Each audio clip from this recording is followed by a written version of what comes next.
ఓం మహాగణాధిపతయే నమః. ఓం గురుభ్యో నమః. ఓం శ్రీ గురువే నమః. మనం ఈరోజు జూలై మాసంలో గ్రహస్థితి ఎలా ఉంది మరియు జూలై మాసంలో ప్రతి లగ్నము వారికి మేషం నుంచి మీనం వరకు లగ్నం వారికి లేదా రాశి తెలిస్తే రాశిని చూసుకోవచ్చు. రాశి లగ్నం ఎక్కువగా పనిచేస్తుంది కానీ వెళ్ళాల్సిన ఇట్లాంటి వాటికి రాశి నుంచి చూసుకోవాలి. రైట్. ఇక జూలై మాసంలో అసలు గ్రహస్థితి ఎలా ఉంది చూసుకున్నట్లయితే మనకి మీన రాశిలో శని, వృషభంలో శుక్రుడు, మిథునంలో రవి గురువులు కలిసి ఉంటూ 15వ తేదీ నుంచి ఆ యొక్క రవి కర్కాటకంలోకి మారుతున్నాడు. అదేవిధంగా బుధుడు కూడా మనకి కర్కాటకంలో ఉన్నాడు. కాకపోతే ఇక్కడ ఈ శుక్రుడు మాత్రం వృషభ రాశి 26వ తేదీ వరకు ఉంటాడు, దాంట్లో మారిపోతాడు. ఇక కుజుడు కేతువు కలిసి సింహరాశిలో ఉంటూ 28వ తేదీ వరకు సింహరాశిలో ఉంటున్నారు. కుంభరాశిలో రాహు యొక్క సంచారం, చంద్రుడు 2.5 రోజులకు ఒకసారి మారుతూనే ఉంటాడు. ఈ యొక్క గ్రహస్థితిని అనుసరించి ద్వాదశ రాసుల వారికి లేదా లగ్నం తెలిసే వారికి ఏ విధంగా ఉండబోతుంది అనే విషయాలు చూస్తున్నాం. అయితే ఈ విషయాలు చెప్తుంది నేనేటికి కూడా చెప్పిస్తుంది సాక్షాత్ అమ్మవారికి భావిస్తూ కుంభలగ్నము, కుంభరాశి, కుంభం వారికి కనుక చూసుకున్నట్లయితే ప్రధానంగా ఇక్కడ రాశినాథుడు ఎవరైతే ఉన్నారో 2వ స్థానంలో ఉన్నాడు. ఈ లగ్నాధిపతి కానివ్వండి, రాశ్యాధిపతి కానివ్వండి. సహజంగా ఈ రాశి వారికి ఇంకా ఎల్నాడ్స్ అని ఇంకొక 2 సంవత్సరాలు చిల్లరుంది అనేటువంటిది మనందరికీ తెలిసింది. 2 సంవత్సరాలు 4 నెలలు ఉంది. అయితే ఇది ధనస్థానంలో ఉన్నందుకు కొంచెం ఫైనాన్షియల్ మ్యాటర్స్ విషయంలో కాస్త జాగ్రత్తగా ఉంటే సరిపోతుంది. అదేవిధంగా ఇక్కడ ఎప్పుడు కూడా లగ్నంలో రాహు ఉన్నందుకు కొంచెం ఊహలు, ఇంకేదో జరుగుతుందేమో, అలా జరుగుతుందేమో, ఇలా జరుగుతుందేమో అనేటువంటి ఊహలు ఎక్కువగా ఉంటూ ఉంటాయి. అదేవిధంగా 7వ స్థానంలో ఎప్పుడైతే మీకు ఈ యొక్క కుజుడు కేతు ఉంటారో పార్ట్నర్షిప్స్ ఇటువంటి విషయాల పట్ల కాస్త జాగ్రత్తగా ఉండండి. అదేవిధంగా ఏదైనా ప్రాపర్టీ తీసుకునేటువంటి యోగం కూడా కనబడుతుంది. ప్రాపర్టీస్ మూలంగా దాని యోగము, రెంట్స్ రావడము ఇటువంటివి ఉన్నాయి. కాకపోతే సంతానం కోసం చేసే ప్రయత్నాలు, ఫ్రెండ్స్తో కలిసి ఏదైనా ఒక అగ్రిమెంట్ రాసుకునేటువంటి అంశాల్లోని కాస్త జాగ్రత్తగా ఉండాలి. కొత్త స్నేహితులు ఎవరికి ఏదో మనం సహాయం చేస్తున్నారు, ఇటువంటి అంశాల్లో చాలా చాలా చాలా కేర్గా ఉండండి. అలాగే మరొక విషయం ఏంటంటే ఇక్కడ గమనించుకున్నట్లయితే ఇక్కడ ఈ 9వ స్థాన అధిపతి ఎప్పుడైతే 4వ స్థానంలో ఉంటున్నాడో ఇది ఉన్నత విద్యల కోసం అనుకూలతనిస్తుంది. ఓన్ హౌస్ లో ఉన్నది ఎప్పటి నుంచో అనుకుంటున్నాం పలానా కోర్స్ చేద్దామని, చెయ్యలేకపోతున్నాను అని అనుకునేటువంటి అంశం ఇక్కడ బాగా ఫలకృతం అవుతుంది. అలాగే మరొక విషయం ఏంటంటే ఇక్కడ ఇన్వెస్ట్మెంట్స్ చేయడానికి కూడా ఇది సరైన సమయంగా చెప్పుకోవచ్చు. కాకపోతే ధనం ఎవరికైనా ఇచ్చే విషయంలో మాత్రం కాస్త జాగ్రత్తగా ఉండండి. అదేవిధంగా మరొక విషయం ఏంటంటే ఇక్కడ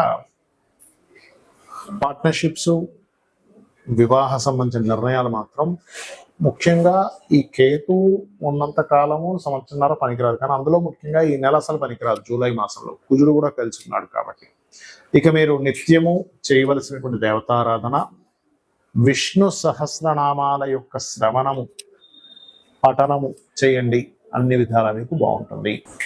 చాలా మంది 2 రకాల భయాలు ఎక్కువగా పెంచుకుంటారు. ఒకటి ఏలినాటి శని, అర్ధాష్టమి శని, అష్టమి శని అనే శని ప్రభావం. రెండోది కాలసర్ప యోగం. ఇక్కడ ఒకటే గుర్తుపెట్టుకోండి, కాలసర్పము యోగం అనేటువంటిది ఏదైతుందో జన్మజాతకానికి అసలు అప్లై చేయకూడదు. అది కాలంలో జరిగే అంశాలు. ఇప్పుడు చూడండి, కాలసర్ప యోగంలో ఉన్నందుకే యుద్ధాలు కానివ్వండి, విమాన ప్రమాదాలు కానివ్వండి, ఇటువంటి వాహన సంబంధించిన ప్రమాదాలు కానివ్వండి, లేకపోతే మనకి మీరు గమనించినట్లయితే కొన్ని దేశాల మధ్యన కానివ్వండి, సునామీలు కానివ్వండి, కరోనాలు, ఇట్లాంటివన్నీ కాల్చపై యోగాలు వస్తాయి. అంటే కాలానికి ఈ దేశానికి ఇలాగని చెప్పడానికి మాత్రమే. కేవలం సహజంగా ఉండే సర్పదోషాలు వాటికి కూడా పెద్దగా టెన్షన్ పడకుండా రావి చెట్టుకి ప్రదక్షిణం చేసుకోవడము, అక్కడ ఉండేటువంటి సర్పాల మీద పాలు లేనట్లయితే పసుపు నీళ్ళు వేయడం, లేదా సర్ప ప్రతిష్ఠ చేసుకోవడం ద్వారా ఖచ్చితంగా తొలగిపోతుంది. అంతగా భయం వేస్తుందండి నాకు కాల్సిపోయి యోగం వల్ల ఆగిపోతున్నాను, మీకు ఇన్నర్ ఫీలింగ్ ఉంటే కాళహస్తికి వెళ్ళరండి. ఈశ్వరానుగ్రహం ఉంటే ఖచ్చితంగా ఏ దోషమైనా పోతుంది.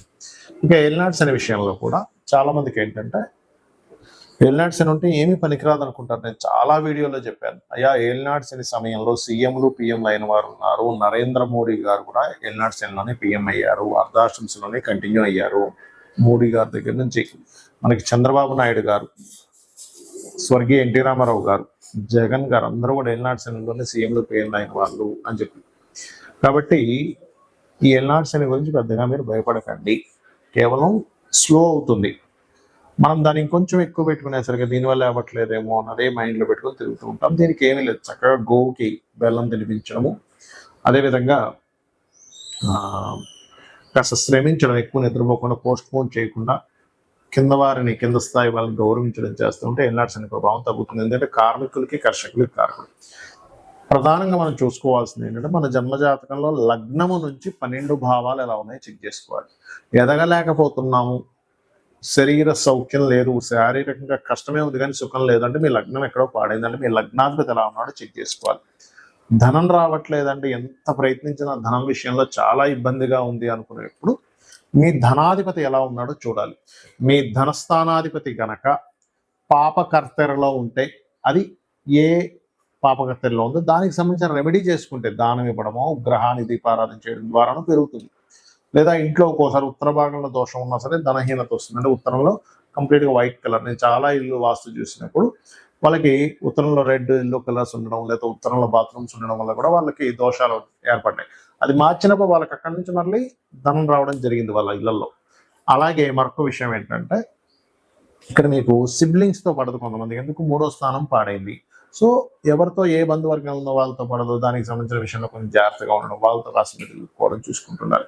అదేవిధంగా కొంతమంది పలానా చదువుతున్నామండి కానీ నాకు ఎందుకు ఆ చదువు కలిసి రాలేదంటారు. అంటే ఏమిటి, మీ ధనాధిపతి వేటి మూలంగా తన ముందు దానికి సంబంధించి చదవడం మంచిది. అంటే మీకు రవితో ఉన్నాడు, అప్పుడు ఏంటి, మీరు మెడికల్ రంగాలు, చంద్రుడితో ఉన్నాడు ఫుడ్ రిలేటెడ్ లేదా ట్రాన్స్పోర్టింగ్ రిలేటెడ్, గురువుతో ఉన్నాడు టీచింగ్, బుధుడితో ఉన్నాడు బిజినెస్ మార్కెటింగ్, ఇట్లా ఒక్కొక్కటి. శుక్రుడితో ఉన్నాడు అందానికి సంబంధించిన, రాహుకేతువులతో ఉన్నాడు ఫార్మా లేకపోతే ఫ్యాషన్, మన ఈ యొక్క సాఫ్ట్వేర్ రిలేటెడ్ సంబంధించినటువంటి, ఇట్లా ఒక్కొక్క గ్రహం దేనితో కలిసి ఉన్నాడు, శాటన్తో ఉన్నాడు, ఆయిల్స్ లేకపోతే పురాతన సంబంధించి ఇట్లాంటివన్నీ కూడా. అలా ఏంటంటే అసలు మనకి ఎప్పుడు సరైనటువంటి యోగం ఉంది, ఇన్వెస్ట్మెంట్ చేయడానికి సరైన సమయం ఏమిటి అనేది ఆస్ట్రాలజీలో తెలుస్తుంది. చాలా మంది ఇన్వెస్ట్మెంట్ రాంగ్ టైంలో ఇన్వెస్ట్మెంట్ చేసి ఇబ్బంది పడ్డ వాళ్ళని చాలా మంది చూశారు. రైట్ టైం ఇన్వెస్ట్మెంట్ చేయించిన తర్వాత వాళ్ళు అద్భుతంగా వెళ్ళిన స్టేజెస్ నేను చాలా చూశాను. కాబట్టి ఏంటి, ఇన్వెస్ట్మెంట్ ఎప్పుడు చూడాలి, ఇన్వెస్ట్మెంట్ ఎప్పుడు చేయాలి. రాంగ్ టైం ఇన్వెస్ట్మెంట్, రాంగ్ టైంలో మ్యారేజ్ చేసుకోవడం వల్ల కూడా ఇబ్బంది వస్తూ ఉంటుంది. రాంగ్ టైంలో మనము గృహ నిర్మాణం ప్రారంభిస్తున్నాం, అది ఆ సంవత్సరం కరెక్ట్ కాదు, అలాంటి నెక్స్ట్ ఇయర్ చేసుకోవడం, లేదా ఒక 3 నెలల తర్వాత ఉంటుంది. అలా ప్రతిదీ కూడా ఇన్వెస్ట్మెంట్ దగ్గర నుంచి, విదేశాలు వెళ్ళడం దగ్గర నుంచి, గృహ నిర్మాణం దగ్గర నుంచి, అదేవిధంగా వివాహం చేసుకోవడం దగ్గర నుంచి అన్నీ కూడా మన జ్యోతిష్ శాస్త్రంలో ఫలానా టైం ఈజ్ పర్ఫెక్ట్, మహాదశ అంతర్దశ కరెక్ట్గా యోగిస్తుంది ఇక్కడ, లేదా గోచారం యోగిస్తుంది. ఈ రెండిట్లో ఏది యోగించకపోయినా ఆ టైంలో మనం ఆ యొక్క శుభకార్యాలు కానీ, మనకి లైఫ్లో పనికొచ్చేటువంటిది కానీ, లాభం వచ్చేటువంటిది చేయడం వల్ల ఎటువంటి లాభము ఉండదు, గుర్తుపెట్టుకోండి. ఇక మీరు చేయవలసినటువంటి దేవతా ఆరాధన ఏమిటి అని చెప్పి చూసుకున్నట్లయితే, ముఖ్యంగా మీరు చేయవలసినటువంటి దేవతారాధన, ఎవరైనా సరే మీ పంచమాధిపతి మీకు రుణ రోగ శత్రుత్వాలను తగ్గిస్తుంది పంచమాధిపతి ఆరాధన చేసినట్లయితే. లేదు, రోజు ఉదయం సాయంత్రం లలితా అమ్మవారిని నమ్ముకోండి, లలితా సహస్రనామాలు లేదా మీ ఇష్టదైవాన్ని ఎవరినైనా సరే ఉదయం సాయంత్రం పూజ చేయండి. ఖచ్చితంగా మీకు ఎటువంటి గ్రహస్థితి ఉన్నా, గ్రహస్థితి కూడా మనం పూర్వజన్మల్లో చేసుకునే కర్మ వల్ల వస్తుంది కాబట్టి ఎటువంటి గ్రహస్థితి ఉన్నా సరే ఆ అమ్మవారు తొలగిస్తుంది, మీకు ఆనందదాయకమైనటువంటి జీవితాన్ని అందిస్తుంది. అందించాలని మనస్ఫూర్తి కోరుకుంటూ శ్రీమాత్రే నమః.